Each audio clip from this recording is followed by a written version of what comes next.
ஒரு பொண்ணு கல்யாணமே வேண்டான்னு தொந்தரவு பண்ணுறாங்க. வீட்ல ரொம்ப சண்டை போடுறாங்க அப்படின்னு சொல்லி சொன்னாங்க. நான் அவங்ககிட்ட பேசினப்போ அவங்க சொன்னாங்க, "எங்க குடும்பத்தில மட்டுமே பண்ணின கல்யாணங்கள்ல 90% விவாகரத்து ஆயிடுச்சு.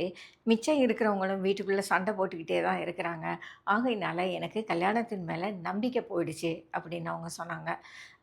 லைஃப்ல வந்து நம்ம நெறைய விஷயங்கள அப்படி பார்க்குறோம். அ இந்த விஷயத்த பண்ணினா இது இப்படித்தான் முடியும் அப்படின்னு நமக்கு எக்ஸாம்பிளா காட்டுற மாரி. ஆனால், ஜெயிக்கிற கல்யாணங்களும் இருக்கு. ஜெயிக்கிற காதலும் இருக்கு. ஜெயிக்கிற வாழ்க்கையும் இருக்கு. இல்லையா? நெறைய நல்லா வேலை செஞ்சு, நல்லா படிச்சு, நல்ல வேலைக்கு போறவங்களும் இருக்கிறாங்க. நெறைய படிச்சுட்டு வேலையட்டியே செய்யாம, வேலைக்கே போகாம, வேலை கிடைக்காம வறுமையில இருக்கிறவங்களும் இருக்கிறாங்க.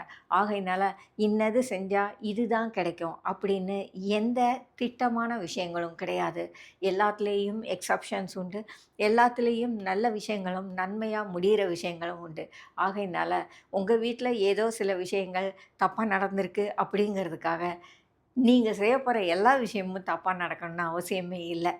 ஒவ்வொரு விஷயத்துக்கும் ஒவ்வொரு விஷயங்கள் வேறு மாதிரி முடிவுகள் இருக்க தான் செய்யும். நம்பிக்கையோட எதையும் செய்வோம். இப்படி இது தோத்து போகணும் அப்படின்னு நினச்சிக்கிட்டே ஒரு விஷயத்த நாம துவங்க வேண்டாம். அதுக்கு பதிலா அவங்கெல்லாம் தோத்திருந்தாலும் நான் ஜெயிப்பேன். என்னுடைய முயற்சி ஜெயிக்கும். அப்படின்னு நாம நினைக்கலாம் இல்லையா?